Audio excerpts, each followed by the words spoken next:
Coming up today, President Park Geun-hye is in Mongolia for an international summit aimed at winning cooperation to deal with North Korea's nuclear ambitions and countering the rising wave of trade protectionism.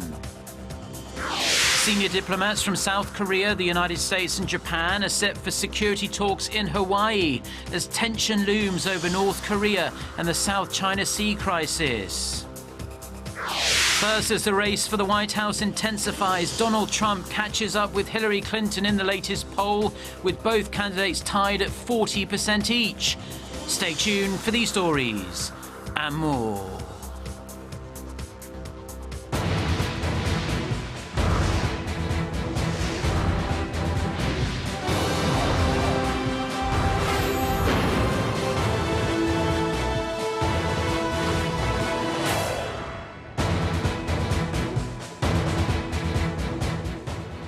Hello to our viewers around the world. It's 6 a.m. on Friday, July 15th here in Seoul. Thank you for joining us.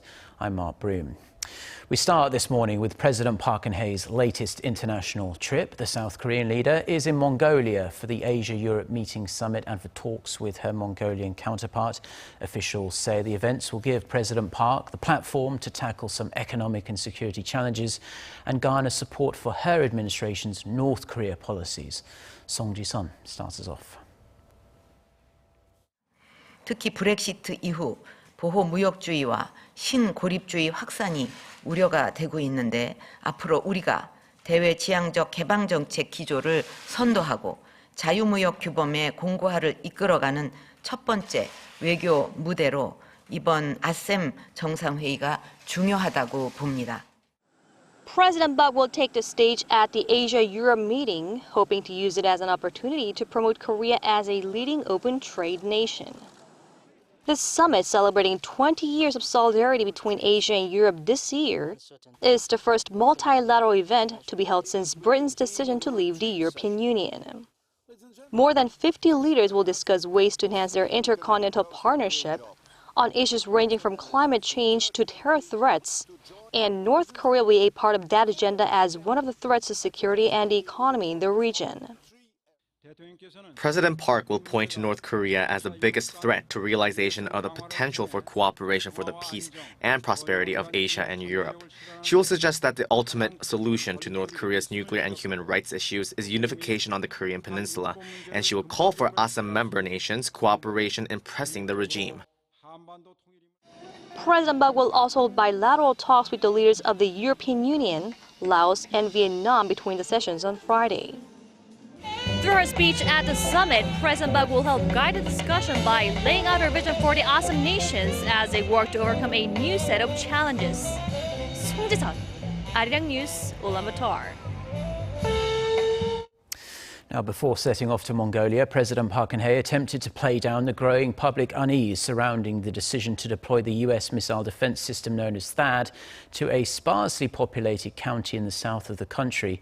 Meeting her top security aides on Thursday, the president said it's time to end the, quote, unnecessary disputes on the issue and focus on keeping South Korea safe. Kwon Jang-oh with the details. The best option possible. President Park says the location where the U.S. missile defense system THAAD will be stationed in Seongju, Gyeongsang-buk-do province was selected with the utmost discretion and analysis. She said around 10 sites were thoroughly studied and evaluated through a simulation over the course of 4 months, and the chosen location will best complement Seoul's missile defense system while covering the greatest amount of area. 현재 우리 공군이 대공 미사일 기지로 사용하고 있는 성주 기지는 다른 후보지에 비해 부지가 넓고 평탄해서 사드 장비를 안전기준에 맞게 배치할 수가 있고 북한의 탄도미사일 위협에 대해 중부 이남 지역 대부분을 방어할 수 있습니다. President Park noted that part of the Allies' Patriot missile system can be relocated to the Seoul metropolitan area, further reinforcing the air defenses in the capital region. The president also called on the nation to support the decision and unite for the sake of national security, saying that it's time to put an end to the unnecessary controversy. 오늘날 대한민국의 안보는 커다란 도전에 직면해 있습니다. 이해 당사자 간의 충돌과 반목으로 정쟁이 나서 국가와 국민의 안위를 잃어버린다면 더 이상 대한민국은 존재하지 않을 것입니다. President Park also reassured the residents in the selected location that there's no need to worry about the radar's effects on humans or agricultural crops, as the radar will be stationed high above the towns at an altitude of 400 meters, while the waves are emitted at an altitude of 700 meters. Kwon Jang-ho, Arirang News. Now, staying with the THAAD deployment, and people in Seongju County, which is the selected location of THAAD, are concerned the electromagnetic waves emanating from the system's radar could pose serious health risks. In an attempt to quell such fears, South Korea's Defense Ministry gave reporters a tour of 2 radar sites and measured the power of their respective waves. Our Defense Ministry correspondent Kim Hyun-bin was part of that media group, and he filed this report. Korea's military stressed on Thursday that electromagnetic waves from its PAC-2 and Green Pine radar systems pose no health risks, in a move seen to tone down worries of deploying an advanced anti-missile system to Seongju County. The South Korean military unveiled the Green Pine radar for the first time to reassure the public and to show that the radar's electromagnetic waves are harmless to humans. The Green Pine radar's waves were measured several times from various distances, getting as close as 30 meters away. The highest reading came out to be around 0.26 watt per square meter in the first 6 minutes, coming way short of 6 watts per square meter, maximum permitted under Korean law. The military says the closest village is located some 3 kilometers away, and stressed that electromagnetic readings will come out to be even lower. We have initiated electromagnetic wave measurements on 2 different radar sites, and the results were less than 5% of minimum safety standards. Locals live further away, so wave readings will be even lower. The military pointed out that the minimum safety distance of the Patriot and Green Pine systems stands at 120 meter and 530 meter respectively, and just 100 meters for THAAD. Military officials say that the Green Pine radar has a stronger beam than that of THAAD, reassuring that the U.S. missile defense system will bring no health risks to the local community. Kim Hyun-bin, Arirang News, Sinchon. Now, in other news, Germany has reportedly rejected North Korea's nominee for its new ambassador to Berlin. The move appears to be an extension of international efforts to turn the screw on North Korean diplomats engaged in illegal activities to rake in cash from abroad. Kwon So-ah reports. Germany reportedly has rejected North Korea's new ambassador-to-be to Berlin. According to U.S.-based Radio Free Asia Thursday, the unnamed nominee was expected to replace incumbent ambassador to Germany Lee Si-hong. Lee took office in 2011, and upon rumors some months ago that he would be replaced, he reportedly returned to North Korea back in April. RFA says the diplomat is back in Berlin to get back to his duties as ambassador. While the reason for Germany's decision has not been stated, pundits say the nominee may have not met expectations due to the stronger surveillance on North Korean diplomats in recent days, and as some of them may have been involved in illicit activities. Considering diplomatic customs, it's a very rare case. The situation appears to be an extension of the sanctions imposed on North Korea. This, as the UN Security Council's Resolution 2270, adopted in March, includes an expansive set of restrictions that could in any way be linked to the country's nuclear ambitions. Seoul's foreign ministry said it took notice of the report, but refused to take a stance. I refrain to make comments publicly, as it's diplomatically inappropriate and an issue that involves a third country and North Korea.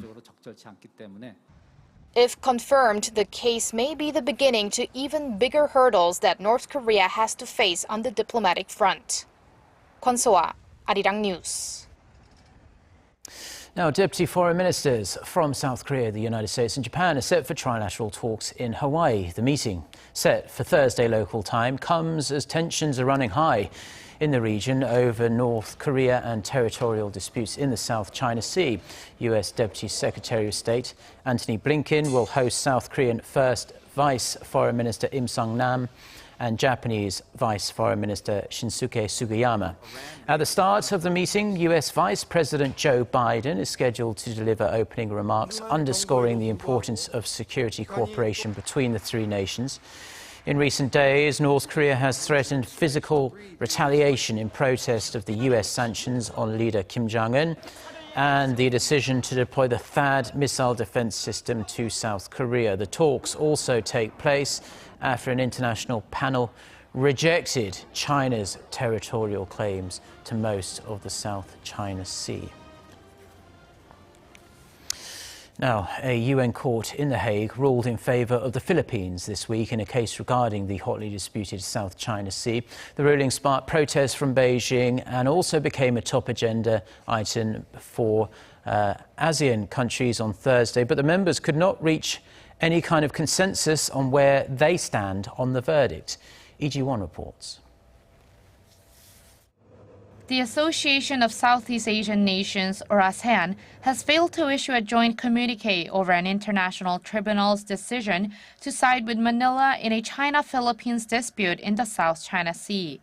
Media outlets have reported on Thursday that Laos, the current chair of the Southeast Asian bloc, informed its 10 members on Wednesday night that it will not issue a joint statement due to a lack of consensus. A number of countries, such as Cambodia, one of China's closest allies in the region, opposed to such a decision. The lack of unity was also evident after the special ASEAN-China foreign ministers meeting last month, when the group issued a media statement on the members' concerns over the rising tension in the area, only to have it retracted within 3 hours later.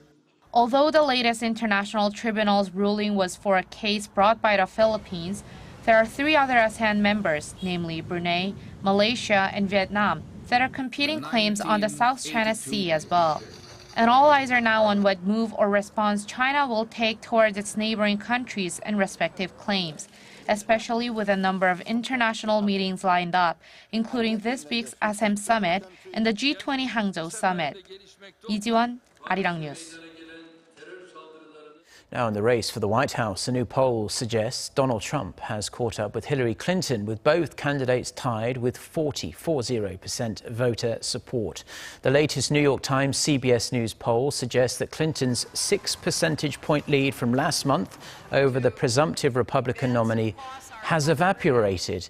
The race is also tied in a three-way contest when Libertarian candidate Gary Johnson is added into the mix. He gets 12% of the vote, but Clinton and Trump remain tied with 36% each.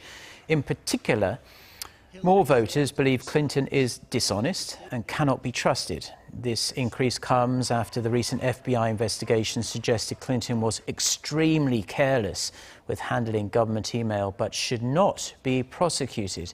A national poll by Rasmussen has Trump leading Clinton by 7 percentage points, consistently showing the billionaire businessman has the upper hand. The Bank of England has left its key rate steady at 0.5%. By an 8-to-1 vote Thursday, Britain's central bank decided to wait until the economic repercussions of Brexit become clear before making a change in its monetary policy. Now, many had expected a rate cut for the first time in 7 years to cushion the fallout from the UK-EU divorce. Rates have been unchanged at that record low level since 2009. The central bank also unanimously voted to leave its stimulus program unchanged, but signaled further easing in August. Now, as we heard at the top of our newscast, Mongolia is playing host to the 11th ASEM Summit. It's a country that boasts a special relationship with Korea since forging diplomatic ties more than 2 decades ago. Our Connie Kim takes a closer look. Mongolia has undergone rapid economic and political growth since the country's democratic revolution in 1990. And Korea has been a model nation for Mongolia. Fast forward 26 years since forging diplomatic ties, Korea's presence here is nearly everywhere to be seen. Over the decades-long relationship, it's not an exaggeration to say K-pop is what bridged the two nations. These K-pop fans spare no time to memorize the Korean lyrics and dance routines of their favorite K-pop tunes, which are now for them part of their life. And these young Mongolians' passion for Korean culture is what facilitated exchanges on a people-to-people level, which ultimately led to working at a higher level to address an issue every Mongolian is deeply concerned about: desertification. These dunes cover about 40% of Mongolia's territory, and even worse, the sand flies across northeastern China, reaching the Korean peninsula.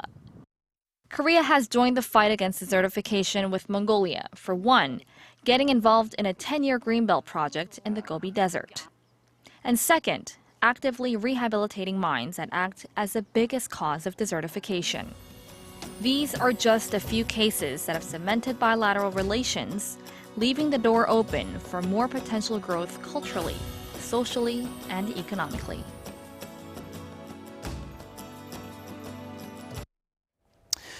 Well, you can watch that special feature piece. It's about 30 minutes long. It's called Making Mongolia's Moments, and it's by our very own Connie Kim. You can watch it in its entirety by tuning in to Arirang TV on Friday, today, 4:30 p.m. Korea time.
Well, that's all we have for now. I'm Mark Broom. Thank you as always for watching. We'll be back throughout the day with more newscasts. Our next scheduled bulletin coming up at 10 a.m. Korea time. So until then, goodbye.